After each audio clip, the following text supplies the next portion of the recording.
Well, ladies and gentlemen, the goal of my executive summary on community sovereignty in the age of collapse by Shahid Bolsen is to improve upon Shahid Bolsen's presentation by adding in background knowledge and clarifying assumptions that will help ordinary people better connect the dots.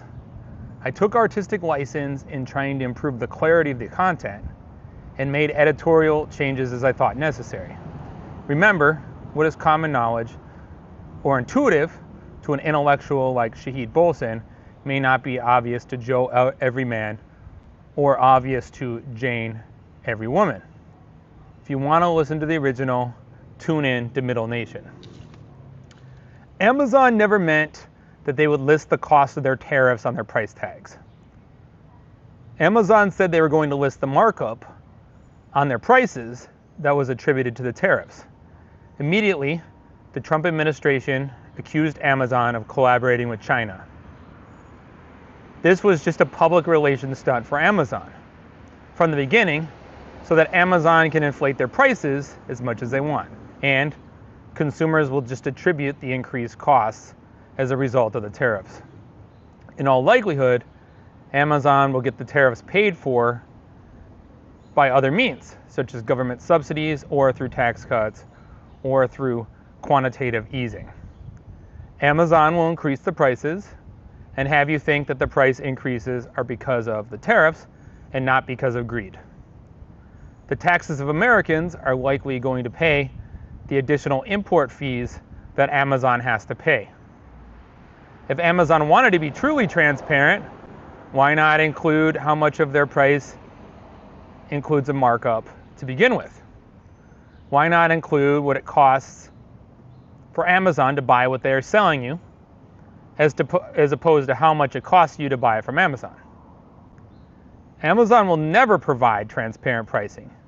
Instead, Amazon will price gouge and cite the manufactured shortages from Amazon's increased overhead costs from the tariffs as the reason that Amazon has to charge higher prices. American docks and shipyards are empty. Cargo vessels are not bringing goods. The shelves of Americans will be empty. There's going to be shortages. There's going to be job losses across multiple sectors, including retail, shipping, dock workers, construction, the energy sector, hospitals, schools, etc. The United States is not engaged in a trade war, as they'd like us to believe. The A-national, that is, not tied to any nation, owners and controllers of globalized financial capital, OCGFC, are waging an economic war on the United States itself. The United States is experiencing a downsizing operation by capitalists, and the trajectory is not hard to see. The reasoning behind this downsizing of the United States by the capitalists is not about Trump. Trump was given this task of downsizing the United States because Trump is the right politician for the task of the downsizing. The downsizing task would have been assigned to another American politician if it had not been given to Trump.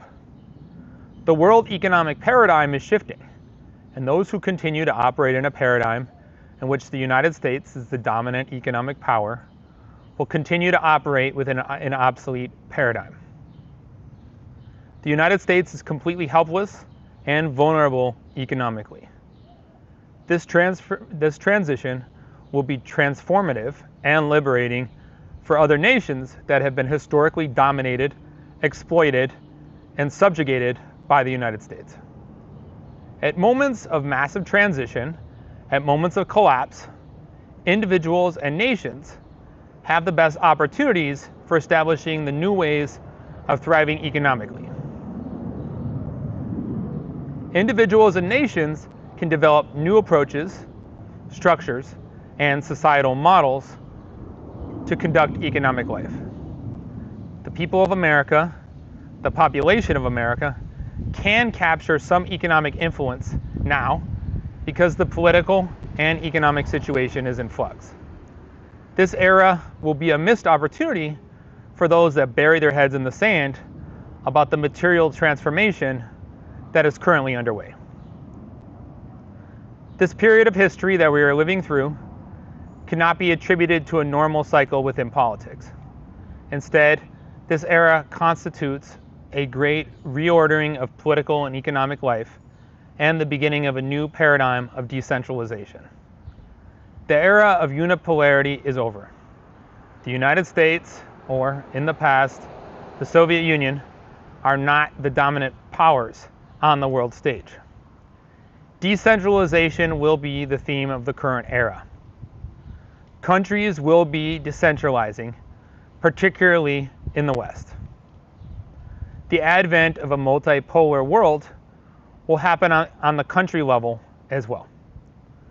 The cohesion and authority of the federal government will deteriorate within the United States.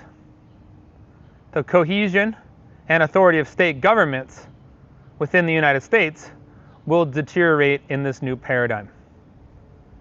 The cohesion and authority of the federal and state governments will be dismantled, hollowed out, such that the deterioration will turn into the decentralization of the United States. Rather than just collapse, there will be the emergence of alternative power structures. Informal power structures and possibly private corporate power structures will emerge. There will be only corporate-led alternatives within the United States and people-led alternatives to state power. This era presents an opportunity for truly transformative change. Now is your chance to actively participate in trying to create rules for how society is supposed to operate. The United States is going to be undertaking a controlled collapse over the next decade or so.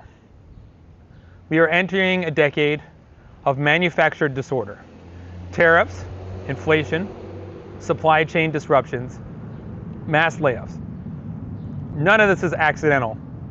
It is the strategic culling by capitalists of the middle class. This is the decoupling of state economies and the delegitimization of government itself, except as enforcers. In all likelihood, law enforcement will be more privatized. The goal of the capitalists is not to fix the system. The goal of the capitalists, who are not tied to the success of any nation, is to discredit the idea of national government entirely. The capitalists want to create a corporate system that operates like a stateless regime that is automated and above the law. Currently, governments can't regulate big tech or oversee currency flows.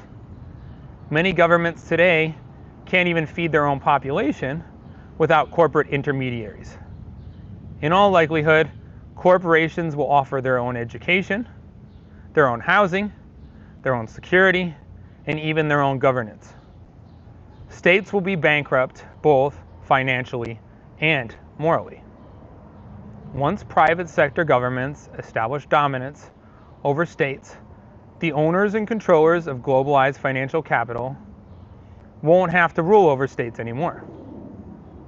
International capitalists want states to fail so that they can fill the power vacuum. After a decade or so of erosion, national institutions are going to collapse under the weight of dysfunction, and corporate cartels will step in. The corporate cartels won't have armies. They'll have apps and contracts. Corporate cartels will be the de facto power, the official power within the country. The official power will be attributed to feckless government bodies. Some individuals will continue to waste their time with the charade of political activism, fighting over who is going to be in charge over these empty institutions. Individuals will attend a school that is funded by a conglomerate.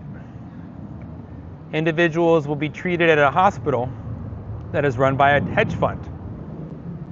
Individuals will likely be saddled with debt that they carry for the rest of their lives and will enter into debt slavery.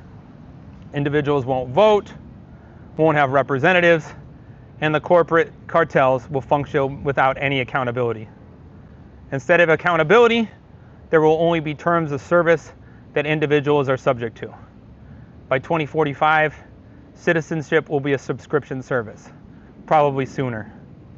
Thankfully, the corporate cartel model will not be sustainable, as human beings aren't assets.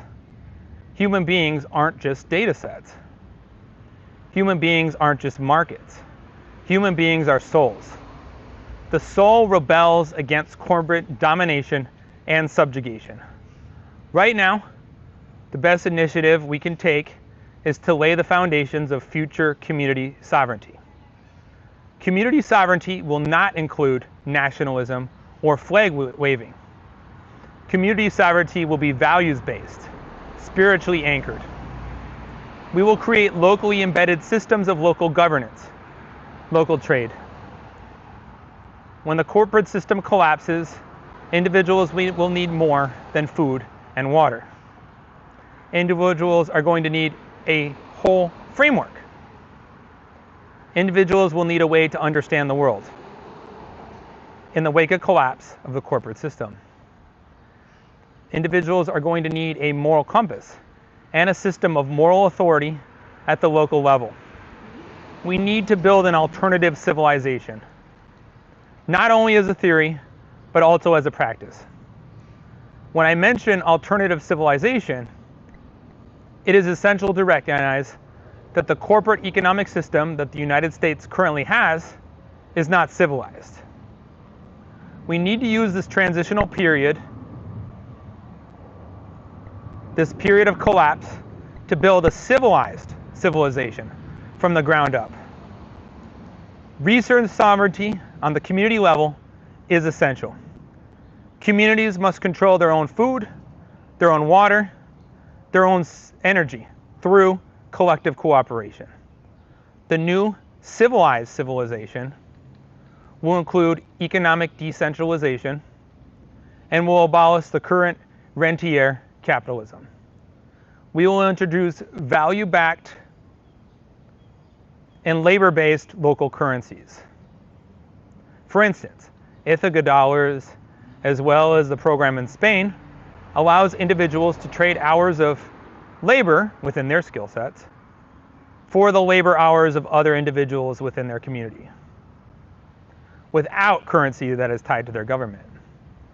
We can develop contributive labor systems. I encourage you to utilize your imagination. We need to develop moral governance. We need accountability based on honoring God and responsibility to creation. That is, maintaining environmental sustainability and ecological integrity. The United States has been basing morality on capricious, ad hoc conclusions, and it has led the United States to the current disaster that it is facing now. We need to establish transnational solidarity, connecting like-minded communities across borders. We engage in this project not to form a state, but to maintain order. Start brainstorming new models. The national owners and controllers of globalized financial capital operate with transnational solidarity. Why can't our autonomous communities do the same? The capitalists built a system of cooperation without borders. Why can't we do the same?